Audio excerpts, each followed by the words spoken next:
तीनों की लाइफ का एक बहुत मेजर टर्न है। तो हमने सोचा है ये कैसे हो सकता है, आप लोगों को नहीं मालूम पड़े और आप लोगों को तो हमारी जर्नी का पार्ट रही हो इतने सालों से। We are actually proud parents. मतलब मुझे अपनी बेटी पे तो खूब नाज है। मैं तो इवन इतनी शौक थी। Good evening guys, welcome to Indian mom studio. फिलहाल डिनर प्रिपेयर किया जा रहा है और आज डिनर में ना कुछ ऐसा खास बनाने का मन नहीं कर रहा था जिसमें बहुत सारी मेहनत लगे, तो हमने चूज़ किया था आज बहुत ही इजी और क्विक ऑप्शन। आज हम बना रहे हैं पिज्ज़ा और राइस बोल। वाह क्या बात है। तो इसके लिए सबसे पहले चिली फ्लेक्स डाले हैं ऑलिव ऑयल में। आप कुकिंग ऑयल कोई सा भी ले सकते हो। उसके अलावा इसमें ऑरिगेनो डालेंगे, थोड़े से हर्ब्स डालेंगे। यहाँ पर सारी चॉपिंग मैंने कर ली थी और राइस भी बॉईल कर लिए हैं, तो इसमें बिल्कुल एकदम पिज़्ज़ा जैसा टेस्ट आएगा राइस बाउल में। इसके साथ हम थोड़े से कॉर्न अभी डालेंगे, थोड़े से हम लोग ग्रेवी में डालेंगे। इसकी ना हम एक ग्रेवी भी तैयार करेंगे। बहुत आसान सी रेसिपी है। अगर डिनर में कुछ आपको ज़्यादा काम करने का मन नहीं कर रहा है, भी ना आ रहा क्योंकि आज हाँ समझ आ रहा था। आज सच में कुछ समझ नहीं आ रहा था कि आज क्या कुक करें डिनर में, तो कशिश ने बोला मम्मी पिज़्ज़ा वाली बाउल बनाते हैं। मैंने कहा चलो ठीक है, ट्राई करते हैं इसको। ठीक है ना। हाँ, तो यहाँ पर हमारे हल्के से फ्राइड राइस तैयार हो गए हैं, जिसमें हमने कोई ज़्यादा वेजिटेबल्स वगैरह नहीं डाली है, सिर्फ कॉर्न डाले हैं। अब हम एक ग्रेवी तैयार करेंगे जो कि पिज़्ज़ा ग्रेवी होगी। उसमें ये डिप करके खाना होता है। मैं आपको बता दूंगी कैसे सर्व करना है। तो ये तो हमारे तैयार हो गए, इसको ढक देते हैं। इसका वो रहा कवर, कशिश कवर।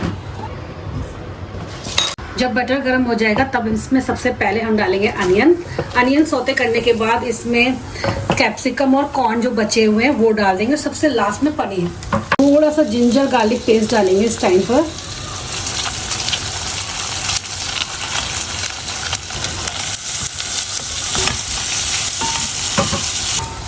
कॉर्न और पनीर में एक साथ ही डाल दूँ।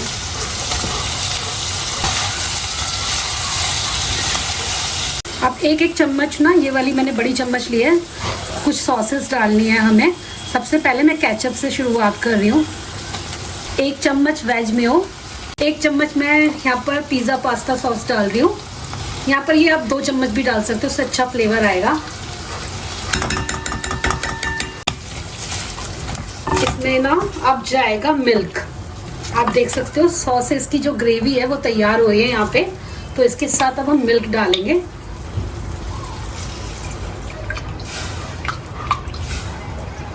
डालेंगे कुछ हर्ब्स, ऑरिगेनो। बहुत ही इजी रेसिपी है, तो कोई बच्चा भी बना ले। बच्चों के लिए ही है वैसे। बच्चा मतलब मैं। इसको अच्छे से बॉईल कर लेना है, ये थिक हो जाए ग्रेवी। ज़्यादा थिक तो नहीं करनी है क्योंकि हमें इसे ग्रेवी की तरीके से ही खाना है चावल के साथ। तो मैं यहाँ पर चीज़ स्प्रेड डाल रही हूँ। आप इसकी प्लेस पर चीज़ भी डाल सकते हो, ग्रेटेड चीज़ या फिर स्लाइस। तो ये 1 चम्मच ये भी जाएगा इसमें। बहुत अच्छी ग्रेवी तैयार होगी इसकी और वो आप चावल के साथ खा सकते हो।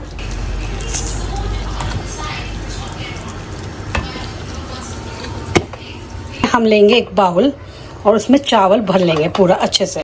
ओके, ये आ गया इधर।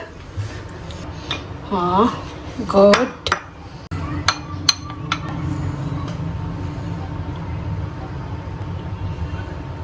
तो यहाँ पर आपकी पिज़्ज़ा राइस बाउल बनके तैयार है। बहुत ही आसान क्विक रेसिपी है।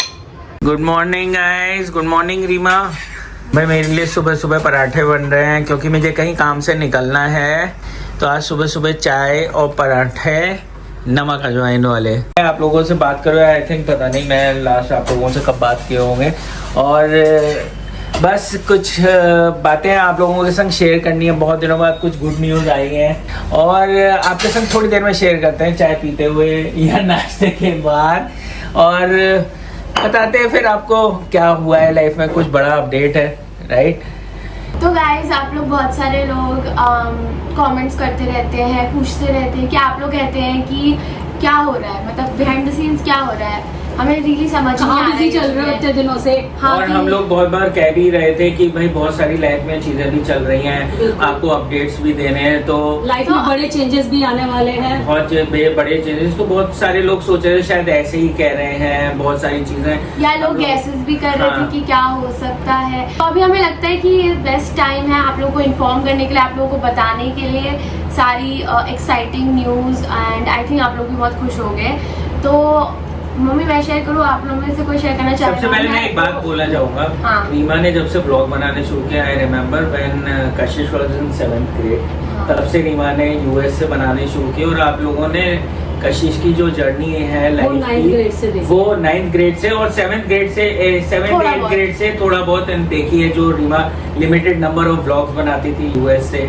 तो आप लोगों ने देखा है कि कशिश की पढ़ाई कैसी रही है, उसकी अपनी लाइफ कैसी रही है। बहुत लोगों के लिए इंस्पिरेशन भी ये रही है कि बहुत लोगों को समझ में नहीं आता अपने बच्चों को किस फील्ड में डालना है, तो उन लोगों को कई बार उनके कमेंट से हमें मालूम पड़ता है कि हमारी जो इस टाइप की वीडियोस होती हैं उन लोगों के लिए काफ़ी हेल्पफुल होती हैं, जिसमें उनको ये हेल्प मिलती है डिसाइड करने में। आई एम नॉट सेइंग कि copy our life, but at least ये मालूम पड़ता है कि कैसे आजकल के बच्चों को पढ़ाई के लिए, एजुकेशन के लिए गाइड करना पड़ता है। एंड किस और- किस फील्ड में लोग जा सकते हैं, मतलब हाँ। मेरे एक्सपीरियंस से आई फील लाइक आप लोगों ने बहुत कुछ भी देखा है, तो इसलिए तो आज हम इस बारे में बात नहीं करेंगे कि हाँ। कैसे क्या करना है, लेकिन जो इनिशियल इतनी बात लंबी थी, लाइफ की जो जर्नी है वो थोड़ी और आगे बढ़ रही है हाँ, लाइफ और में। वो मेजर टर्न है, हम तीनों की लाइफ का एक बहुत मेजर टर्न है।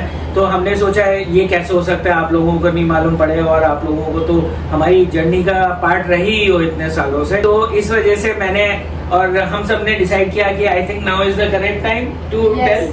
आई थिंक हम एंटिसिपेशन बहुत बढ़ा चुके हैं। तो मैं आपको बता देती हूँ, हमने डिस्कशन बहुत बार किया है कि अब मैं बायोटेक्नोलॉजी या बीटेक के बाद मैं अपनी ग्रेजुएशन में के बाद एग्जैक्टली क्या करूँगी। तो बहुत लोग आई थिंक गेस भी कर रहे थे कि मैं मास्टर्स करूँगी या मैं मे बी जॉब जाऊँगी। तो बहुत लोग ये भी कह रहे थे कशिश की हाँ। जॉब नहीं लगी, कशिश की जॉब जॉब। की कशिश की जॉब का क्या होगा? हाँ, जॉब- मुझे याद आया कि बाकी सारे बच्चे जॉब कर रहे हैं, कशिश जॉब नहीं ले रही क्या? हाँ, तो कशिश वो कर रही मतलब है। वो यहाँ पर घर में बैठी हुई है, फैशन करती है, मेकअप हाँ। करती है, घूमने जाती है, और उसको आगे की पढ़ाई नहीं करनी। हाँ, तो गाइस मैं बता दूं वो मेरा समर ब्रेक था क्योंकि आई मीन मैं क्या ही बोलूँ कि समर ब्रेक में तो सब लोग मजे करते ही हैं, बट बेसिकली क्या है कि जब से मैंने बायोटेक लेने का डिसीजन लिया था, जैसे जब से हम लोगों ने डिसाइड किया था कि this will be the field for me, तब से फ्रॉम दैट मोमेंट मुझे पता था कि मुझे मास्टर्स करना पड़ेगा। Like that is something I want to do and that something I feel like is required in my field. तो masters was the next option for me from a long time. Obviously बहुत सारे options हैं India में, बाहर भी, तो उस हिसाब से वो सब फिगर आउट करने में और हर जगह अप्लाई करने में काफी सारा टाइम भी गया है। मैं सारा क्रेडिट जो भी आजकल कशिश की लाइफ में चल रहा है उसका पूरा का पूरा क्रेडिट मैं 1% भी अपने ऊपर नहीं रखूंगी, सब प्रशांत को दूंगी, नहीं, ऐसा- क्योंकि उनकी अकल ऐसा चली नहीं है, पेरेंट्स दोनों की ही नहीं, मेरा अलग टाइप का वो है सपोर्ट है बेसिकली। मम्मी पापा दोनों ने अलग अलग डिफरेंट फॉर्म्स में सपोर्ट किया है। जैसे डैडी ने बहुत ज़्यादा मुझे गाइडेंस दी है कि बेसिकली तुम्हें कहाँ पढ़ना चाहिए, क्या करना चाहिए, तुम्हें क्या पसंद है, तुम्हें मतलब मुझे ऑप्शंस दिए हैं। मैं ये कहूँगी प्रशांत बहुत ज़्यादा इन चीज़ों पर रिसर्च करते हैं, और वो जो भी डिसाइड करते हैं उनके डिसीजंस हमेशा 100% हमारे लिए बहुत अच्छे रहते हैं। तो अब तक रहे हैं, 100% तो नहीं कहने चाहिए भाई। देखो मैं भी एक ह्यूमन हूँ, हाँ। लेकिन मैं रिसर्च इतनी करता हूँ, इसलिए करता हूँ ताकि हमारे पास ना बड़े डिसीजंस का कोई भी पार्ट बी नहीं होता है, ठीक है ना। तो हमें जो पहला डिसीजन ही लेना पड़ता है वो इतना वेल थॉरोली सर्च होना चाहिए, रिसर्च होना चाहिए कि वो गलत ही ना हो, और फिर एक बार बढ़ लिया उस स्टेप पे तो आगे बढ़ लिया। एज अ फादर मैं कहूँगी कि कशिश को बहुत प्राउड करना चाहिए अपने डैडी पर, क्योंकि ऐसे डैडी बहुत मुश्किल से मिलते हैं जो आपके लिए 1 to 1 सोच के रखते हैं। इससे ज्यादा मुझे लगता है प्रशांत सोचते हैं। नहीं ऐसा नहीं है, मैं भी सोचती हूँ गाइस, पर मुझे लगता है डैडी काफ़ी प्रोएक्टिव है उन चीज़ों में जो मैं एज अ बच्चा कभी कभार नहीं हो पाती। बट मैं काफ़ी खुश हूँ कि जिस तरीके से चीज़ें हो रही हैं, तो आप लोगों को मतलब आई गेस होपफुली आइडिया लग ही गया है। मैं तो मास्टर्स बाहर ही पढ़ने जा रही हूँ, अब्रॉड ही जा रही हूँ। मैंने इंडिया में अप्लाई ही नहीं किया था actually. I ended up applying only to different countries and बहुत सारी यूनिवर्सिटीज़ को मैंने अप्लाई किया एंड मुझे सारे Countries ही कौन से थे? कंट्रीज मैं बताऊं या मैं आपको क्या बताऊं, मैं सोच रही हूँ मैं इसको थोड़ा सा अभी आप लोगों से एंटिसिपेशन बना के रखती हूँ, लेकिन मैं आप लोगों को बता सकती हूँ मैंने बहुत ही सारी यूनिवर्सिटीज में अप्लाई किया था एंड ऑलमोस्ट मतलब मैं बोलूँगी 99% मुझे सारी यूनिवर्सिटीज से ऑफर लेटर आया है। हाँ, तो हाँ। कंट्रीज तो बता ही सकती हो। तो मैंने अप्लाई किया था यूके और यूरोप एंड या दैट्स ऑल। अच्छा, अक्टूबर से इसने अपने फॉर्म्स भरने शुरू कर हाँ, दिए थे। जब ये अक्टूबर में आई थी तब से हमारे डिफरेंट कंसल्टिंग एजेंसी से और वो सारी बातें जो बैकग्राउंड में चल रही थी ना, बहुत लंबी एक ये प्रोसेस के थ्रू हम लोग गुजरे हैं, हम सब लोग एज अ फैमिली। कशिश अक्टूबर में आई थी, तब से हम लोगों ने डिफरेंट कंट्रीज के बारे में रिसर्च करी, फॉर्म्स भरे उसके, यूनिवर्सिटीज के, और यू नो बहुत ऐसे कई बार इस जर्नी में ऐसे टर्न्स आए कि हमें इमीडिएटली अपने डिसीजन चेंज करने पड़े। और मतलब बहुत ही एक्साइटिंग होने वाला है आप लोगों के लिए भी। आगे के व्लॉग्स आप जरूर देखना, कल हम लोग ये सब जब एक्सप्लेन करेंगे आप खुद लाइक बहुत ज्यादा ऐसे एक्साइटेड हो जाएगा कि एकदम से ये करते करते आप ये कैसे करने लगे।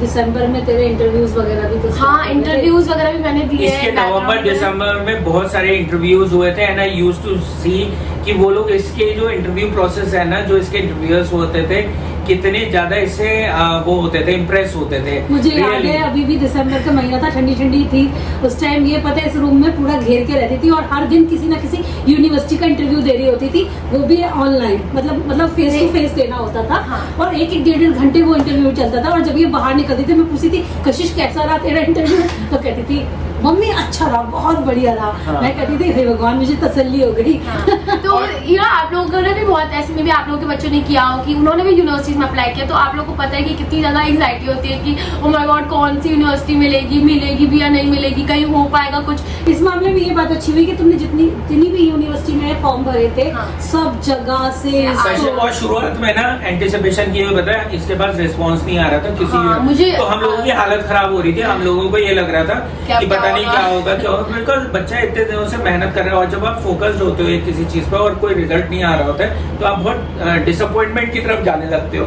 हाँ। तो नहीं था, हो सकता है वो प्रॉब्लली यूनिवर्सिटीज अपना टाइम लेती हैं डिसाइड करने में। वो और जब आना स्टार्ट हुआ ना एक हर सारी यूनिवर्सिटी से इसको आया था। और उससे भी बड़ी गुड न्यूज ये है कि बहुत सारी यूनिवर्सिटी से कशिश को स्कॉलरशिप्स भी मिली। हाँ, मतलब बहुत ज्यादा स्कॉलरशिप तो होती नहीं है, जैसे कि आपको 10 लाख की स्कॉलरशिप मिल जाती है। हाँ। तो जैसे इसका सीजीपीए बहुत बढ़िया था, 9 अबव सीजीपीए वालों को ज्यादातर आप देखोगे स्कॉलरशिप मिल जाती है। सिर्फ एकेडमिक्स की ही बात नहीं है कि आपका एकेडमिक्स ही अच्छा है, आपका ओवरऑल प्रोफाइल देखती है बाहर की यूनिवर्सिटी। जैसे अपने इंडिया में तो एक ट्रेंड्स है कि ना अगर आपके नंबर अच्छे हैं ना तो सब कुछ अच्छा है, आपको सब कुछ मिल जाएगा। हाँ, वो इम्पोर्टेंट चीज होती है चाहे आप कहीं पे भी जाओ, लेकिन उसके अलावा वो आपका ओवरऑल प्रोफाइल देखते हैं। जैसे आप पढ़ाई के अलावा आपने और क्या किया, जैसे कशिश के रिसर्च पेपर पब्लिश हुए, कशिश ने बहुत सारी कम्युनिटीज वगैरह ज्वाइन करके रखी। जैसे कशिश ने आईसेक ज्वाइन किया था, जो कि यूएन की एक इंटरनेशनल बॉडी है जिसमें बच्चे जो हैं वॉलेंटियर करते हैं एक तरीके से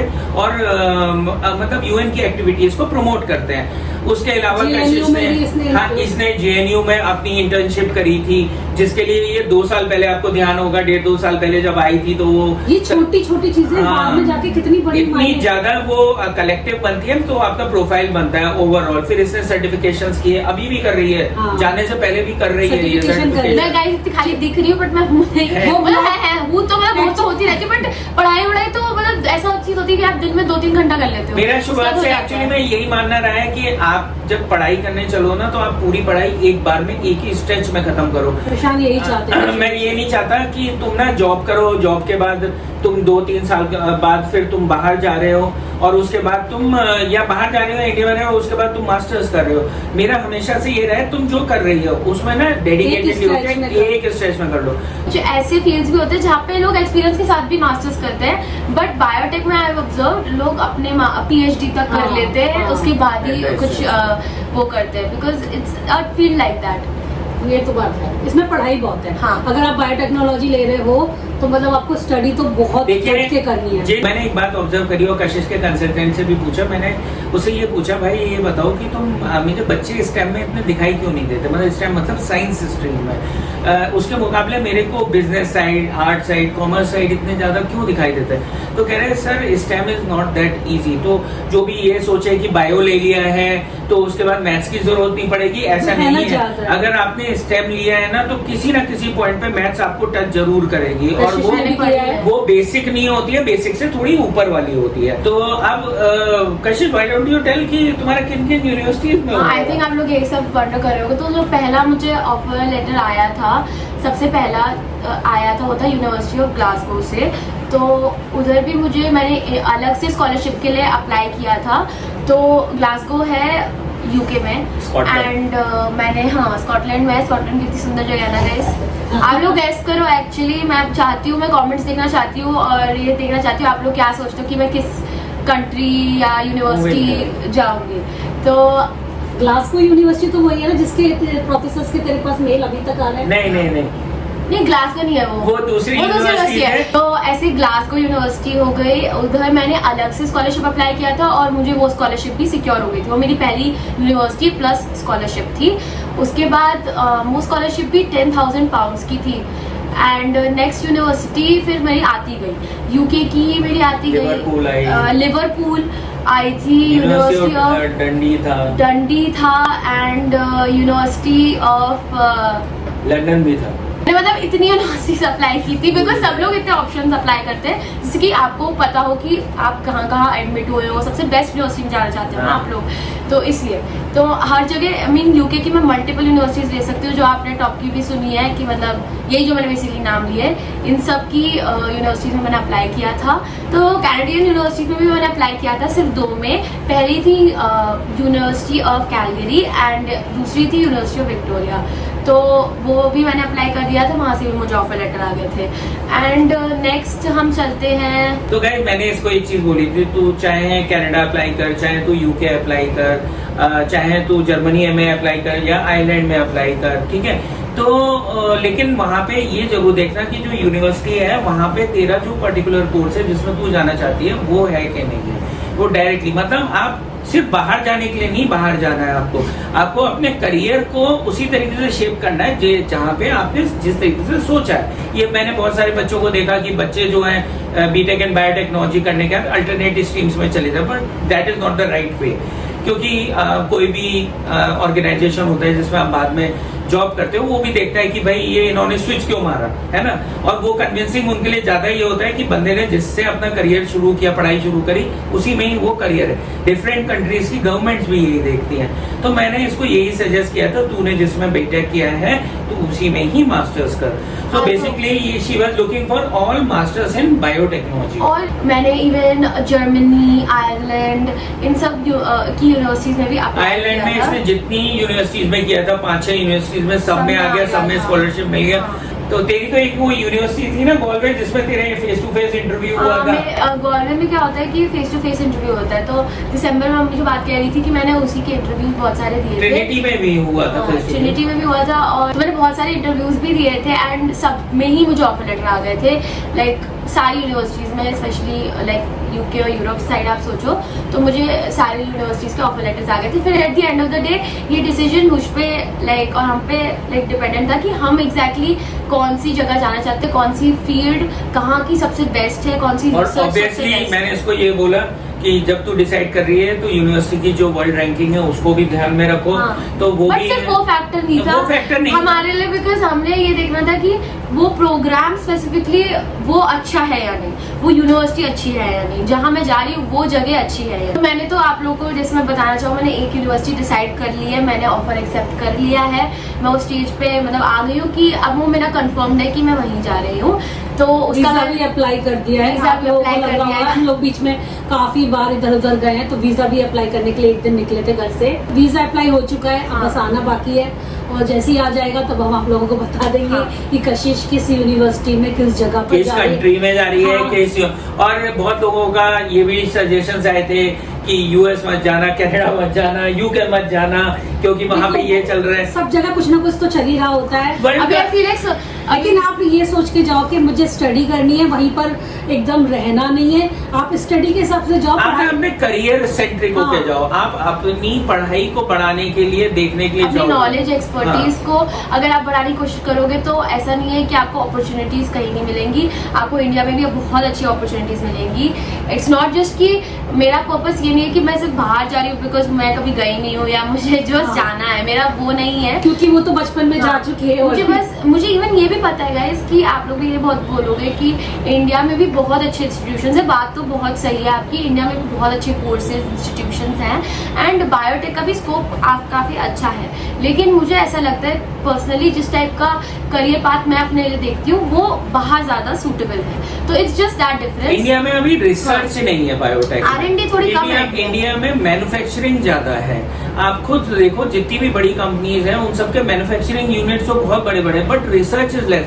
वो रिसर्च कहाँ होती है? वेस्टर्न कंट्रीज में। तो गाइस यही था फिलहाल का अपडेट कि कशिश की डिसाइड हो गई है यूनिवर्सिटी, कशिश का वीजा अप्लाई हो गया है, साइड बाय साइड शॉपिंग्स भी चल रही हैं। हाँ, ये पता तो है ही, जिसके बारे में हम आपको मतलब दिखा रहे थे लेकिन आप भी सोच रहे होगे कितनी शॉपिंग कर रही है, क्यों कर रही है। वो ये सब जितनी भी मैं अभी तक शॉपिंग दिखा रही हूँ, जो भी मैंने आपको इवन 10% भी नहीं दिखाया है। हाँ मैंने दिखाया नहीं इतना, बट मैंने शॉर्ट्स रील्स जो भी सब कुछ डाल रही है, मम्मी भी, वो सब मैं कपड़े एक्चुअली कलेक्ट कर रही हूँ, चीजें कलेक्ट कर रही हूँ, क्योंकि वो एक दिन में नहीं हो सकता। लास्ट ईयर प्रशांत ने मुझे बोला दिवाली पे कशिश को इस बार यहाँ बुला लेते हैं क्योंकि अगली बार दिवाली पे कशिश हमारे साथ नहीं होगी।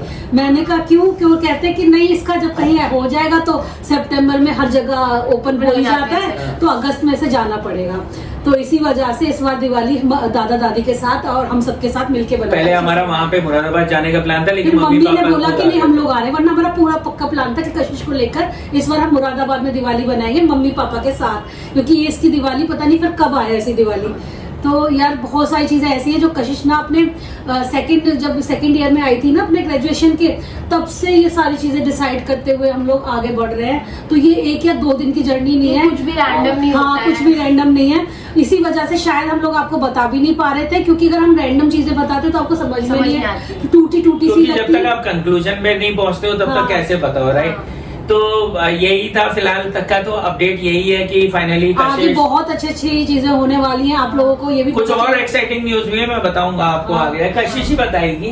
तो मुझे काफी अच्छा लगता है कि मुझे ये अपॉर्चुनिटी मिली कि मैं जा पा रही हूँ। It's like really nice. We are actually proud parents. मतलब मुझे अपनी बेटी पे तो खूब नाज है। मैं तो इवन इतनी शौक थी जब मुझे स्कॉलरशिप्स आनी शुरू हुई कि मुझे लगा, मैं तो सोचा कि मैं बस अप्लाई कर रही हूँ तो मे बी मुझे बस एडमिशन मिल जाएगा, बट मैंने जब इसके जो रिसर्च पेपर वगैरह के जो इसने किया और पब्लिश किया उसकी वजह से इसे बहुत अप्रिसिएशन मिला, और मेरे ख्याल से इसी को मद्देनजर रखते हुए कई सारी यूनिवर्सिटीज ने इसे एडमिशन भी दिया, और सीजीपीए भी की वजह से मोस्टली आप देखोगे तो यूके एंड यूरोप में ना आपको उसी की वजह से आपको स्कॉलरशिप्स मिलती है। बट इसके तो इंटरव्यूज भी होते हैं, बट कुछ यूनिवर्सिटीज में ऐसा भी था कि अगर सीजीपीए अगर इतना रिक्वायरमेंट का है तो आपको स्कॉलरशिप मिलेगी। तो बहुत सारे लोग कमेंट सेक्शन में कुछ भी लिख जाते हैं ना, जैसे रैंडम चीजें, तब मेरे को लगता है कि यार ऐसे मत बोलो, पहले लोगों को पूरी बात पता नहीं है।